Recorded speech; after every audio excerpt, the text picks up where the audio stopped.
childhood anyone could experience. While I was living in Chicago, I had meat from the ranch, that I would keep in the apartment. Here's some hamburger, or have a couple steaks, Merry Christmas kind of a thing. And they would always come back to me and say, "Can I buy more of that from you? That's like the best meat I've ever had in my life." I saw a beef vendor at the Wheeler Farmers Market. I wonder if I could do that. What would it take? And that centennial recognition for the ranch really lit a spark under me. I'm like, I've got to do something to expand the business, kind of bring it into a next century kind of mentality. What is up, everybody, and welcome back to another episode of the Small Lake City Podcast. I'm your host, Eric Nilsson. Now, what do you do if you're born in a ranch in Wyoming, then go get your PhD in molecular biology, and then find your ranch having its centennial anniversary and wanting to contribute it? Enter Keven Johnson.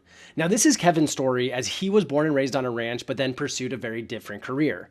Now, as he came to Utah, settled and had a family, he wanted to support his ranch and the beef that they produced. Now, that's why he created his own business here in Utah, sourcing more of this amazing beef from Wyoming and brought it here.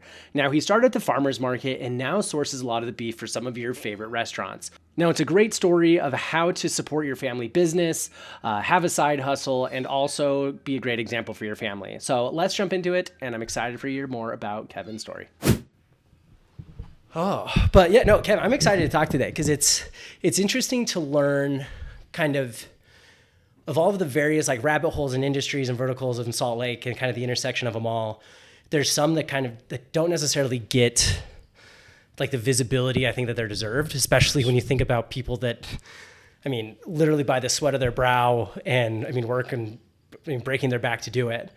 And so it's been fun as I got more curious about, local farms, local produce, how it feeds us via like our favorite restaurants we go to, the farmers markets we go to, where we shop. Especially with, co-ops opening up, and I just wanted to learn more about it because when you think of Utah, it's not necessarily like the agricultural state, but there's still a lot of people that do a lot of that work. Yes, there are. And it's, you touched on a very important point there. So, and this is something, so I grew up on a ranch in eastern Wyoming, and one of the things that I had always missed, moving from a ranch into larger cities, was being removed, or the possibility of being removed from your food source. Farmers and ranchers have access to it, firsthand all the time, and getting that kind of supply chain shortened is beneficial on so many different levels. Just minimal processing for one, the preservation and the distance between source to consumption. All of those things play into the final nutrient value and the health of the end consumers. And so it's something that over the last several years I've really kind of taken to heart. Like I said, it was something in my youth that I took for granted because it was growing up on a ranch. You ate steak, and steak and hamburger was always there. And, you got fruit and vegetables from the local grocery store. But as I, kind of went through different career paths and avenues, is seeing how the majority of people are removed from the food chain. It just kind of ends up in the grocery store, and that's what they have options for. Really kind of drove the focus on providing, the best quality, what I, always ate as a child, and what I considered, being top quality meat as far as beef and pork, and providing that to a broader consumer base. Totally. Especially when, if you're the one working in the farm, and then subsequently is the one eating the steak and the beef, it's like, oh, well, I know what it was fed because I fed it. Yeah, I know what real food tastes like. Yeah. Exactly. And I think, especially as like the majority of consumers, because I would say high 90% of people buy most of their groceries from a grocery store. Mm-hmm. All you see is the product itself. You don't see where it came from. You don't see it in comparison to anything else. It's just kind of take what you're given. Right. And as, adjustments to our food quality start to happen little by little over time, those little increments make for big changes over long periods of time. Yes. And so as, in this decade, I would say we've had this huge shift in priority of health. Especially when, a lot of consumers look externally outside of the U.S. and are like, well, why do all these countries have better protections against the things that we eat every day?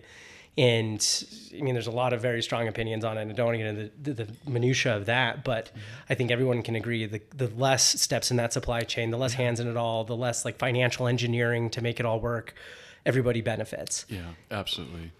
And you can tie another term that I never really knew because I wasn't a part of it until recent years, where I learned more about the broader industry is the influence of big ag and big farming, industrial agriculture, how a majority of grocery store meats are processed from large kind of confined operations, or monocrop agriculture, things of that nature that aren't necessarily the best for the environment, create a lot of pollution and runoff issues, and also decrease the nutritional value and the health quality of the animals and plants involved in the entire process. So being a part of a smaller family-owned ranching operation, and as you said, kind of removing the steps between production and consumer has been a great experience. Totally.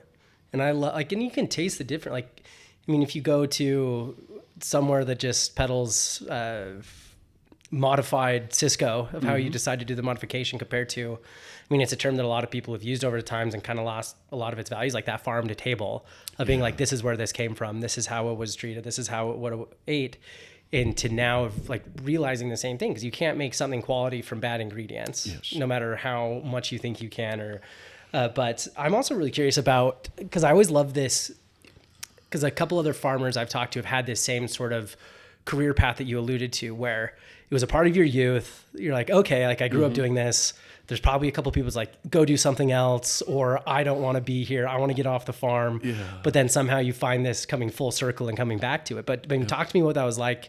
I mean, growing up on a farm in eastern Wyoming, and kind of whereabouts that was. Yeah. Oh gosh. So it was just the best childhood that I'm so blessed to have been through it. The best childhood anyone could experience. So it's the ranch is outside of a little town called Lusk, Wyoming, and Lusk has, I think last time I checked, population around 1,600. It was maybe 1,500-ish when I was a kid going through school. There were 34 kids in my graduating high school class. That blows a lot of folks' minds.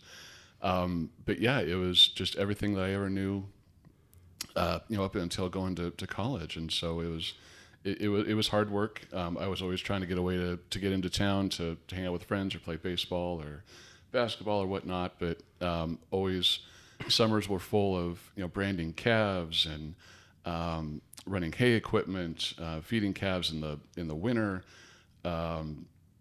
rolling bales, throwing out cake. It's like a supplement that we feed during the winter. And so it was nonstop, and it was a lot of hard work.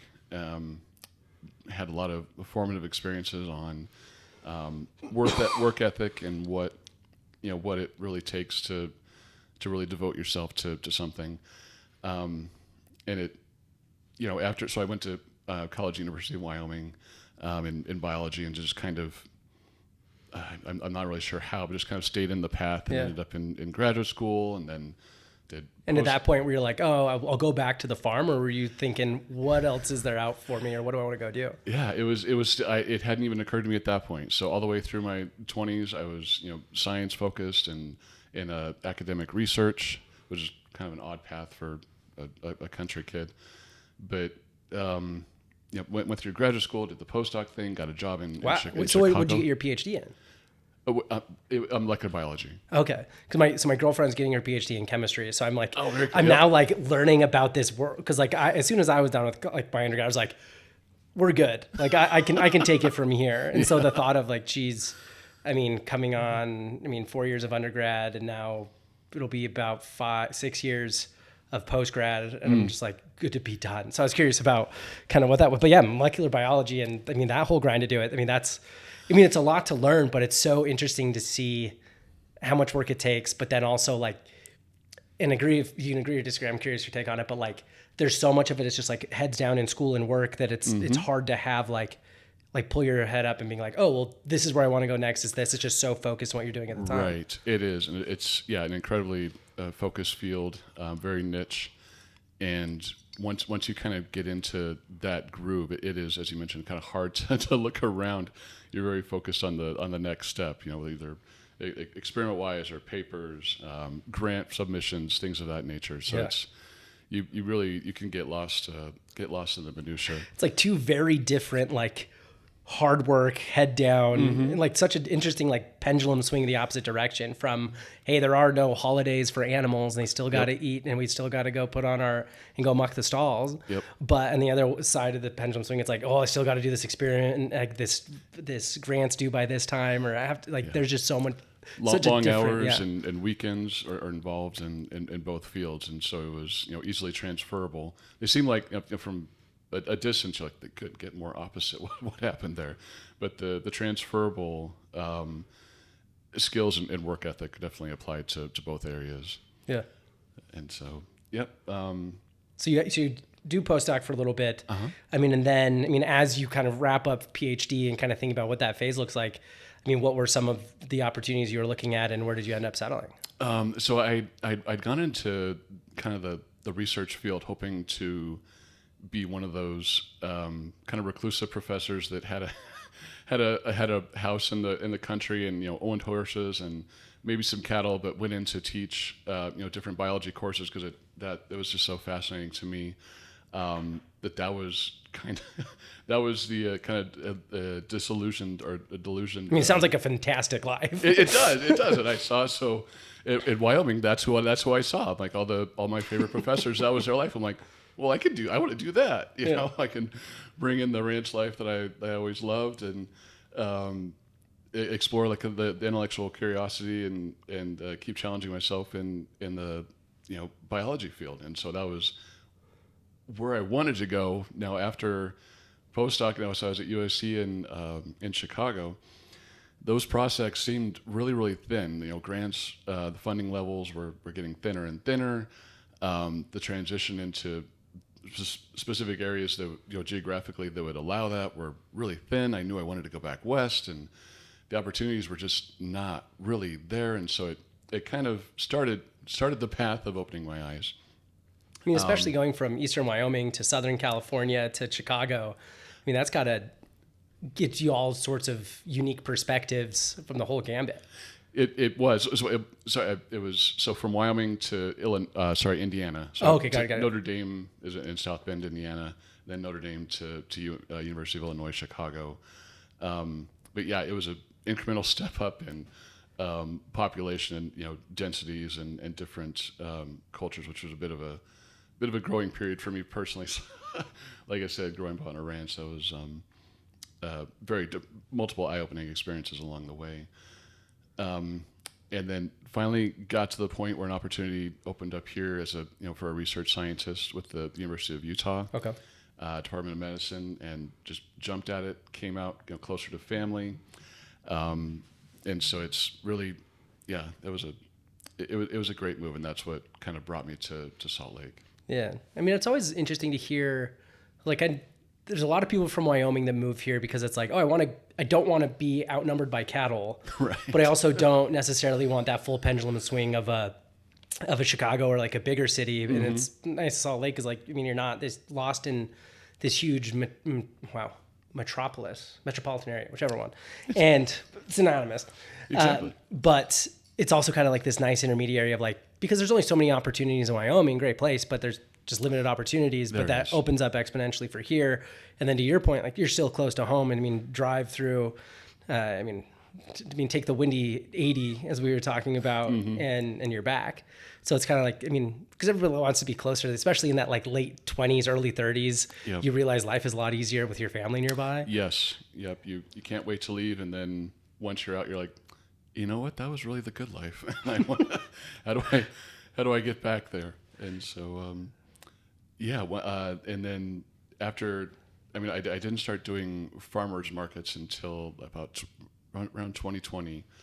How did that start? Or was it mostly just kind of like a side thing as you were doing, your research at the U? Yeah, okay. It did. It started off as, kind of just a side weekend gig. The seed had been planted a couple of years prior. With folks, while I was living in Chicago, I had meat from the ranch, that I would keep in in the apartment. It may give out to somebody to in the lab, like here's some hamburger or have a couple steaks, Merry Christmas kind of a thing. Yeah. And they would always come back to me and say, "Can I buy more of that from you? That's like the best meat I've ever had in my life. Can I buy more hamburger? Can I buy like a cow portion or a cow share?" And I'm like, sorry, thank you, but no, I don't have, I'm not set up to do that. But it planted the seed that maybe that was an avenue and one that the business hadn't explored yet, for sure. It is primarily what's known as a cow-calf operation up to that point. So raising calves, selling them in the fall, and then kind of repeating the process over the years. But the direct-to-consumer aspect of a beef business, really started kind of building around 2018, I would say, when the ranch was recognized as a centennial operation by the state of Wyoming. So they've been in business or been incorporated since 1903. I'd be fifth generation. All of those things never really hit me. They were there, but just not in my face, and it didn't really occur to me how special it was. And then it was just like a random stroll with the kids through Wheeler Farm and around 2019-ish, and I saw a beef vendor at the Wheeler Farmers Market. I'm like, I wonder if I could do that. What would it take? Just maybe 5 head or so I could use for beef, and then I started from there. I started with 5. Applied the next season. Fortunately, got in. It almost didn't happen because that was the COVID summer, and we didn't know that they were actually going to allow the market to take place until maybe a month or 2 before it opened. Yeah. So, but yeah, I've been there doing their summer market for the last 5 years, and then the winter market for the last 3, I believe. That when they started doing the winter market was my first year, so I think that's been 3 years. And then just kind of branching out into the Sandy City Farmers Market, the different holiday markets, expanding beyond beef and incorporating pork and doing tallow and tallow products, dog treats, all the different things you can do from cattle and ranching operations. Yeah. Well, I love that you had that experience at school where you're like, hey guys, like try this out. Like, I want more. And you're like, well, I actually just gave you my dinner for Friday. There's not more that I can just pull. It's not like I just butchered this cow in my apartment. Yep. But then, it's nice to see, because I'm sure like being someone who like grew up in a farm, but then kind of, left and understands the supply chain, there has to have been some sort of change to more of like a direct to consumer, just because everything during like the 2010s became more direct to consumer, and so much of like kind of like later steps in the supply chain were taken out. But then I like that you had this experience at the Wheeler Farm Market where you're like, oh, like he's doing it. Well, I can do this. Right. Because like there's so many times that people look at something going on of being like, oh, well, I see this happening, but I would never do it, or like I could never do it. Yeah. And then little by little, you're like, oh, actually I can. And like, there was this weird like confidence that came in my 30s is when I learned that there was like, I would see people doing something and I'd be like, I objectively know that you are stupider than I am. And somehow you can figure this out. And if you can figure this out, I can figure something else out equally as complicated, equally else as hard. Because I was just always grown up with, because I grew up in a family where, my mom was a doctor, single mother, and then like there wasn't, I didn't really understand too much else. And you just kind of take it in as like, oh, people just go do things and I will go get a job and I'll just keep doing it until there's something you're like, oh wait, I kind of want to do that. And then you realize the only thing keeping you from doing it is yourself. So you might as well. Yep, and so absolutely. I imagine there was a call to the family being like, hey, I'm coming with a truck. I'm going to pick up a lot of meat and I have an idea.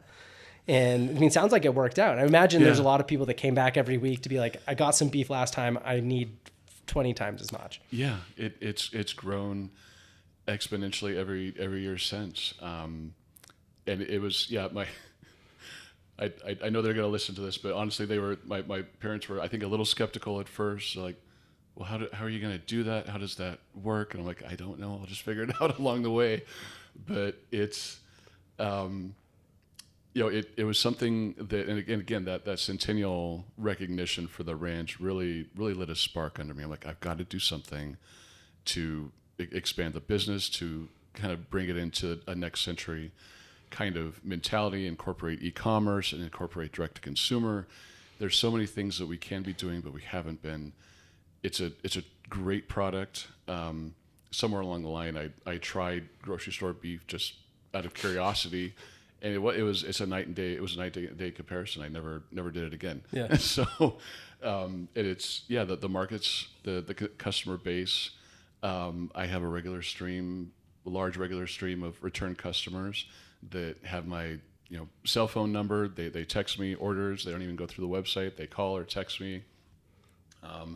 I know their kids. I know their kids' names, what they the sports they play, their favorite cuts. Like they walk up and like, oh, this is it's Adam. He loves chuck roasts and flat irons. And so I've loved building those kind of relationships, and they've just grown every year since starting at Wheeler Market. Yeah, I mean, especially with how I got introduced to you via Manoli, and so it's fun too to be like, get targeted by people who are like, hey, I have a restaurant, I only use quality ingredients, I want yours. Yeah. Which is like a different kind of validation, but then also it gives you this confidence being like, oh, like local restaurants are using quality local products and I get to be a part of this. To again, like, because you get these experience at the farmers markets and everything of literally seeing the faces come back, get to know them, see their kids and do this, but then also know like, while it's one more step removed, still saying like, oh, like there are people that get to enjoy my product this much better and sit down and I know that it's all gonna be prepared well and my customers will be taken care of. Yeah, and that was. I'm so glad you mentioned Manoli. That was such a. As I was talking, I just dropped off at Manoli's in Perea before coming here, and today we were just talking about how it was just kind of a random occurrence. He was walking through, looking for kind of a new local source of ground beef. He just kind of saw the stand, and before I even opened, and said, "Hey, this is Manoli Katsanevis. I have this restaurant, kind of looking for ground beef. Can I buy a pound from you?" And I just grabbed one out of the freezer and said, "Here you go. Enjoy. I think you're going to love it." And that relationship has blossomed ever since. And it's a lot of pressure because but it is valid. It's a lot of validation as you mentioned. Like this is just a tremendous world-class chef, great restaurants, and they're trusting the product that you're putting in their hands to transform that into the best food the food that they offer, which is just absolutely fantastic. And so there's a validation there, and there's a lot of stress. I'm like, okay, I've got to keep doing what we're doing, and it's I love that relationship. Yeah. No, and it's fun to see like the tail end of things, because obviously it wasn't easy at the beginning where you're literally like, I'm figuring this out. Okay, how do I get payment? How do I show up at the market? How do I get people to be interested in this? Yep. But I'd also be worried, like, it's always nice when your parents are a little worried, because if they're like, we believe in you 100%, there's no risk here. You'd be like, right. Am I thinking big enough? Like, or do you think of me high enough? But so you started, when you did, it sounds like with like 5 head, and but talk to me how much it's grown since then, and how much, how much beef you're pushing through Utah these days. Yeah. Oh gosh. So 2020 did about 5. Now that was just kind of like a trial lot. And everything went great, so much so that I was sold out maybe midway through the summer market. And so I had to actually source from a high school friend of mine that has a very similar operation around Lusk, Jason Zumbrun and Angus. Bought several head from there just to get through the rest of the market, and then tried to basically double the numbers that I was pushing through the next year. And it's one thing I think people don't really realize about the beef industry, the pre-planning. You're looking probably 18 months, 24 months in advance of when you actually need greater supply. Can't just go to the grocery store and pick up more. It takes time to grow. There's a lot of trait selection involved. There's a lot of quality assurance kind of along the way. We have bulls and cows, and that business, gestation takes a long time, and growing, steers and heifers to the right size, that obviously takes time. So things do not turn on a dime, and there was a lot of kind of early growth pains. I'm like, well, the demand is definitely outpacing what I can push through, and how can I increase numbers to certain points to meet this. And I'm still not there. I still run out of ground beef. I still run out of steaks. But I'm pushing to grow as much as I can. Wow. at a return that I can. It's a good problem. I'd always rather have the problem of abundance than the problem of scarcity. True. And I'm sure your dad, like, family's happy. You're like, hey, listen, I actually need twice as much.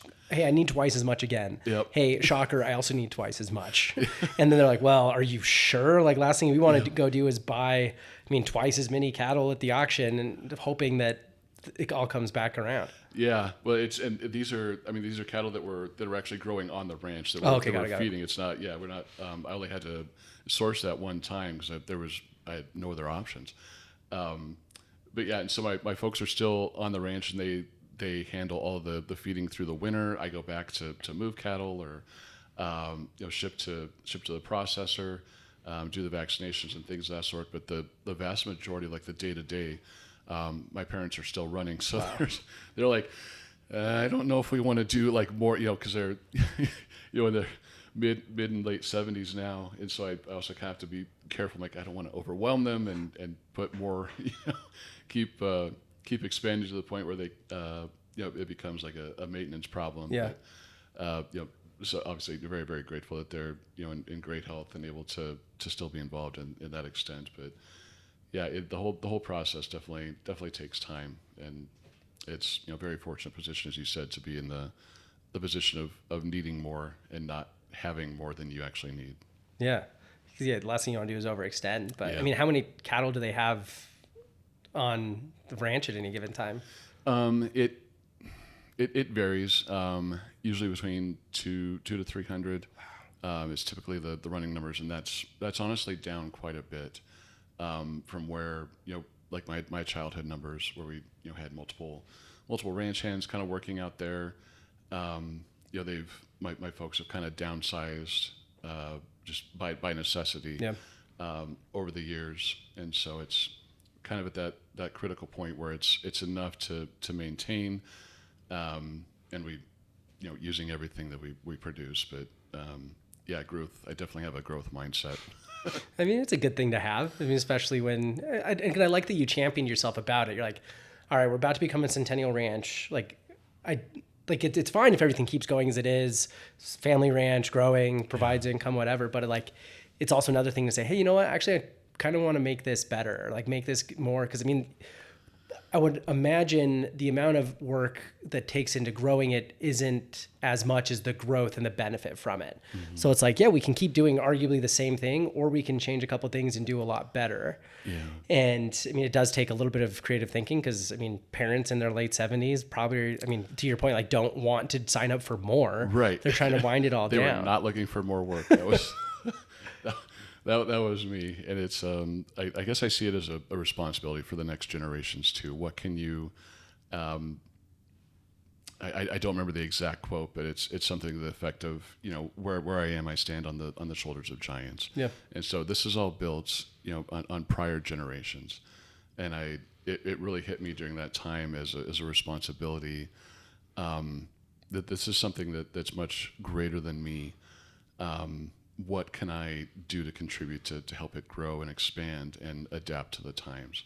So it's it was something that I felt was my responsibility. Hopefully my kids, and they come to the markets all the time with me, and I think it's a great experience for them, business-wise as well. But hopefully it's something that they can take in the future and use their own kind of creative power to grow in ways that I haven't seen. Yeah, when you show your kids that this is something that matters, something matters to you, the work that it takes, mm-hmm. It definitely instills some sort of pride in them. Yep. And shows this is what we do. We've done this. You're the 6th generation of doing this. We handle cattle and we sell beef, and it's like a beautiful thing. It is, and they talk to customers, especially my daughter. Shout out to Steph, the social butterfly that she is. She will go on and on.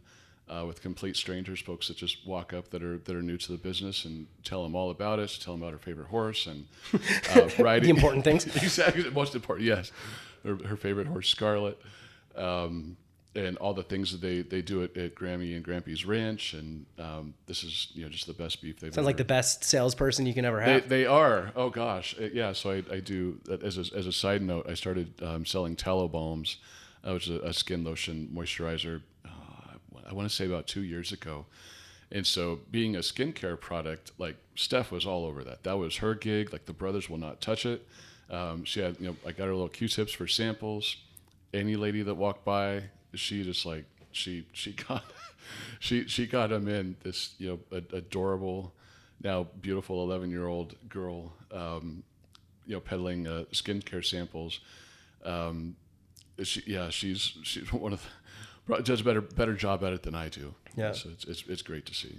So are you still balancing? I mean, research up at the U or PhD work as well on top of that? I do. So I've moved on from academics into industry. So I moved into kind of the biotech industry 2018. Okay. And gone through different companies. The last couple of years, there's been a couple of shifts with that industry kind of being topsy turvy post COVID. But yeah, still in the biotech industry, largely sales and support type roles, cool. And still kind of in the molecular biology. And then balancing this as best I can as well. Still sharing beef with coworkers for holidays, birthdays. Yep, it makes a great present. And yeah, they this time when they come back, I'm like, I have a website and I can ship directly to you if needed. So, man, that's a busy life. But but I also love that it's because like sometimes it's like my day job is like very much computer job, like thinking. Always have to take work with me, and sometimes it's hard to like compartmentalize it all. But sometimes I wish I just had like, hey, go assemble widgets or go do something that's like very like in your like with your hands doing something that isn't on a computer. Mm-hmm. And so I love that you have again like because we've talked about the polarity of being on a farm and molecular biology, right. And so I love that you still have both of these. Where I'm sure there's days where you're like, I just want to go on the farm and go herd some cattle and just be outside. But I'm sure there's time where you're like, I don't want to be on this farm. I just want to go sit in a lab and just like nerd out on molecular biology and do all of that. So it's nice that you kind of like can switch between the two. Yeah, it is. I thought there was something wrong with me for the longest time because once you're in one world, you want the other. And once you go to that world, you want a piece of the other. So it's, you get tired of sitting at a computer and dealing with sequencing equipment problems or working on big sales deals. You're like, I just want to go ride my horse. I want to go out in the trees and get lost in the pasture and never deal with this again. And then when I have that opportunity, I'm like, I really miss the mental stimulation and the stress, oddly enough to say it, because you do miss the stress of the whole thing. I'm like, there'll come a day where I don't need or want that stress. I'll be fine on a horse. Yeah. So. Well, and I also love because I love that you've gotten. I love that you've had the experience to have both of these. Where there's kind of like the expected path of a lot of people. You go to college, you understand what you want to study, you go do whatever you want to do. You have a job, you get your paycheck, and you keep going. Right. Get your promotion. There's value in that, but then there's this whole different experience of like building something from the ground that you didn't have of like, oh, I think I can do this. And the next thing you know, your first Sunday at Wheeler Farm being like, okay, like, you guys you like beef, Exactly. And then all of a sudden you're like, oh, actually I need twice as much as I thought I did next year. And so I love that you have both sides of that, of like the academia, the professional, but then also building a business. Mm-hmm. So that's such a unique, like another dimension of the pendulum swing of it all. Yeah. And they both have fed into each other. That you captured my mentality that first Sunday. I'm like, I don't even know if I'm going to get a sale. I'd be happy if I got one, and like because I'm not even sure how to run a credit card. Like I had to like test it on myself, and is this thing? Is this my point of sale software is actually going to start up? And do I have the prices right? Are people even going to stop by? Like all of the fears, but a lot of what I've brought in from kind of the professional side and research and biotech sphere does give you a little more confidence, and so I feed off of both kind of on a continuous basis. But it's been a tremendous experience, kind of seeing where things have grown. I hope that at least more than a handful of times that you've stared at something and said, I have a PhD in molecular biology. I can figure this out. Yeah. You would think when it comes to e-commerce sales rates for 50 different states, I've said that exact same thing. I'm like, dude, you can figure this out, right? Wait, and then it comes down to like, oh, maybe there's a plugin that will do that for me. And click, add, maybe. We'll try another one, sure. It comes together. Anything else you want to make sure we cover?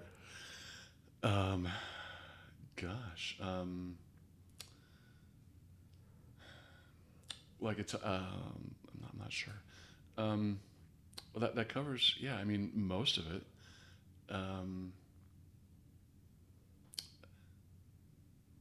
Yeah, I think that. Okay. That's No worries. I mean, yeah. sometimes people are like, actually, do you want to cover this or this? Or some people are like, I have no idea what else I would even cover if I could. But I guess, because I'm curious, Keven, because I mean, obviously you have the website and you have the farmer's market, but I'm curious if people want to go try some product without having to, buy cow or buy directly from you. I mean, so what are some of the restaurants that supply your beef? Yeah, so currently Manoli's on 9th, I believe, and then also Perea, which is also on 9th, are the two restaurants that I distribute to. I would like to do more. It's just again, we get back to the supply. So that's, and I actually run a little short sometimes on ground beef that I can deliver to them. And so I haven't been able to branch out or distribute to other restaurants to this point. I have to kind of save the rest of the beef for the farmers markets, because those go pretty quick. I've upped the tempo of processing and basically the entire speed of the supply chain as best I can to better accommodate. But again, a lot of that is dependent on how well I planned a year and a half ago, as far as cattle numbers that I can actually use. But a lot of folks that just want to try or sample the product, get a taste for what we're all about, we'll just go with a pound of ground beef, because you can use it in anything from casseroles to tacos, and it's a great flavor indicator of the quality that you're getting. So I've had a lot of folks come by and just do a pound of ground beef. The next time they come back, they buy a half dozen steaks or something. Yeah. So it's that would be the best avenue. But you can do anything with ground beef. Like it's always the thing. I always have a pound of in my freezer, and I'm like, do I need to make like spaghetti with a meat sauce? Do I need to go make some sort of stir fry? Do I want to make burgers? Do I want to make whatever? But also curious, what's your favorite cut of steak? Oh gosh, so that's a great question. Or if there's nuance to it, I'm also curious about that. Yeah. So oddly enough, the kids are not that big a fan of steaks. They'll eat anything with ground beef. Maybe I saturated them at a young age or something, or roast. They've gotten a lot of roast over the years too. They love ground beef tacos. Personally, if I have and I don't do this very often because they usually sell out, but ribeyes are just fantastic. And I'm not sure I mentioned this before, but I do a dry aging process through my processor. So it's a 21-day dry age, makes it incredibly tender, a darker red, more flavorful, tender, everything that you love about high quality restaurant steaks. That's what we sell. Gosh, and the same goes with the ground beef as well. It's a whole carcass dry aging process, and so that flavor is transferred into the ground beef. Is that done here, or is that done in Wyoming? It's in Wyoming. So I use a processor in Cody, Wyoming. So there's a lot of road time between Lusk and Cody, and then from Salt Lake to Cody, and especially this maybe not this year so much, but in a lot of winters, there's a lot of dodging snowstorms across southwestern Wyoming and not getting stranded with a trailer of a ton and a half of beef in the back. So that's become a thing. But oh gosh, ribeyes and tenderloins are my favorite cuts, and they're usually the ones that sell out the most. So I don't necessarily set them aside for me personally. But if the opportunity presents itself, I'd never pass that up. Yeah, don't disagree. Can't. I mean, I think that's probably my favorite cut, either that or filet. But I'm also like, you put a steak in front of me and it will be eaten promptly. Yep. And there's a lot of, I mean, those are just like probably top two in name recognition as well. But I mean, you have Denvers, you have Flatirons, Bavettes. I think I'm pronouncing that right. It might be a Bavet or the English skirt. Are all tremendous. And once you have them, you're like, oh, I didn't know what I was missing. But there's, yeah, a variety of different cuts that are just phenomenal. Big fan. Well, lastly, before we wrap up, I want to ask you the two questions I always ask everybody at the end of each episode. Number one, if you could have someone on the Small Lake City podcast and hear more about their story, what they're up to, who would you want to hear from? Oh, can I have at least three. Please, fire away. Okay. Yeah, one only, that's it. I was going to say, am I restricted to one?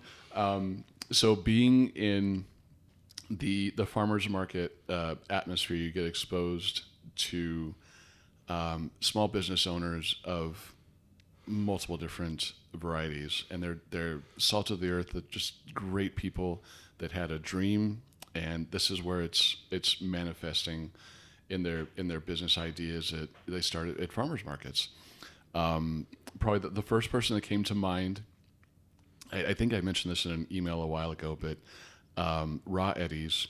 So I have a diabetic son. He's 11. He was diagnosed last year, and so that really kind of gives. I mean, fortunately, meat is gluten free, and that's a great protein and nutrition source for him. But he loves Raw Eddie's snacks. They're gluten free. They're incredibly healthy, all natural ingredients. So Caitlin is the owner, young businesswoman, does a fantastic job. Just works her tail off all the time. Everywhere I go, she's basically doubling my efforts in whatever sphere we're both involved in. So I speaking with her, I think would be a fantastic opportunity. Another very popular vendor at Wheeler Farms would be don't space on her name. She started Green Jar smoothies. Oh yeah. Laura Begent. Okay. Is her name. Because that's the one where you go and you can bring the jar back. Yes, yeah, absolutely. Okay, yeah. Yep, the big mason jars. Mm-hmm. The best stinking drinks. Oh my gosh. It's magic in a jar. I absolutely love her smoothies. So Laura would be another fantastic guest. But it's fun to see, because I like how you mentioned about how the farmer's market is kind of like the platform for people who are like, oh, I have an idea. I created something. I grew something. Yeah. You guys interested? But then it's also fun to see how many of like people I've had on the podcast also know that turned into like a full-fledged business. I mean, mm-hmm. people like Baby's Bagels, people like the Dough Lady, people like, there's so many different bakeries that, and even just like mentally walking through the farmer's market downtown. And like, it's fun to see these people say, hey, I made something, I think you'll like it. And being like, oh, you do like it. I can make this a whole thing. Yeah. And the market test, it's the ultimate market test, because it's, you don't know, you can advertise, you can market the best that you can. Folks will show up, and hopefully you get a couple, and then if it takes off from there, you've got something, and you can build on that. And I've known a couple folks that started at the market, and then they moved into brick and mortars. That would be the next step for this business as well. But it's a great market test, and it's a great launching pad. And the Salt Lake area is just phenomenal with all the number of different markets, not just downtown Salt Lake, but Wheeler, obviously, and then Draper, Mill Creek Commons, Ogden. I'm not going to be able to name them all, but there are many different market opportunities, yes. And it's a great launching pad for those small business ideas. And I'm the person who, because I lived in Seattle for almost 3 years, and like a block and a half away from the market, and it was fun because like there are places I would go. It's like, oh, my weekly or monthly place I would go get my bagel, my flour, like whatever it could be. Right. Because if you go enough, you kind of like refine your priorities. Mm-hmm. But then people who go to markets and farmers markets, like they're there for good things. It's not like anything can make the cut. Right. And so it's fun to see how like, oh, you think you have a good idea? Like go to the market. And especially if it's like a produce, like you're head to head against other people who think they have good produce. Absolutely. And unless you do have good produce, then it might not work. Yeah, exactly. It's a great test. There are other beef vendors there. There's multiple different produce vendors, different bread companies, as you noted. It's all there. So it's a great way to refine your product, as you said, or get a better feel of how you can expand and if that's a real opportunity. Totally. And then lastly, if people want to find out more information about, the farm or want to buy beef online, what's the best place to find information? Yeah, johnsonnaturalbeef.com is the website for all things beef. As I mentioned, started doing tallow a couple of years ago. I launched a tallow website. I believe that was last spring. It's called thetallowworks.com. There's so many different things that you can do with beef tallow. It's not just a cooking oil, a very healthy cooking oil. Although I have that there, regular and seasoned like a garlic and herb tallow, but multiple different tallow balms infused with different essential oils, soap, bath bombs, deodorant. It's fantastic for your skin. Mirrors the lipid content of your skin in a very very close magnitude. And so the tallow. Trust him, he's a molecular biologist. Well, yeah. Again, it wasn't. It was something that kind of came up along the way. Somebody had asked for, several hundred pounds of beef fat, and I'm like, what in the world are you doing with that much fat? And come to find out, they had a tallow company, and they were making tallow balms. And I went, oh, well, I can do that. Yeah. And so I started, kind of dinking around and made, numerous different formulations that have been refined, as much as I can, and have turned into really, really good products that folks keep coming back for. So, cool. thetallowworks.com. Direct line 801-953-9442. Like I said, there are many, many folks that just call or text me directly, and I love that. We can talk beef, we can talk tallow, we can talk dog treats. So I make ground beef biscuits, liver treats for dogs, all the different things. So more than happy to talk about what we're about and get to know folks on a personal level. And I think that's important to know where these types of products are coming from. So call Keven, talk beef. He's got a lot of beef. Yes. But no, Keven, this is great. Thank you for doing that. Like, it's such a fun story to hear. The journey along the way, where you've ended up, all the different kind of like side quests of tallow and farmers market. But no, thank you. I'm excited. I'm excited to have some beef. Well, thank you. No, I really appreciate it. This is a fantastic opportunity. And so it sounds less convoluted maybe to spit it out than it does in my head, but it's been a real journey and one that I'm very, very grateful for. No, keep doing it.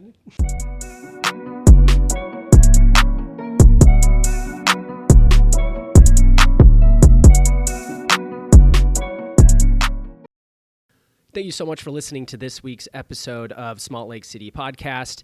Don't forget to like, follow, review, subscribe, and share this episode with your friends. And we'll catch you next week. We'll see you there.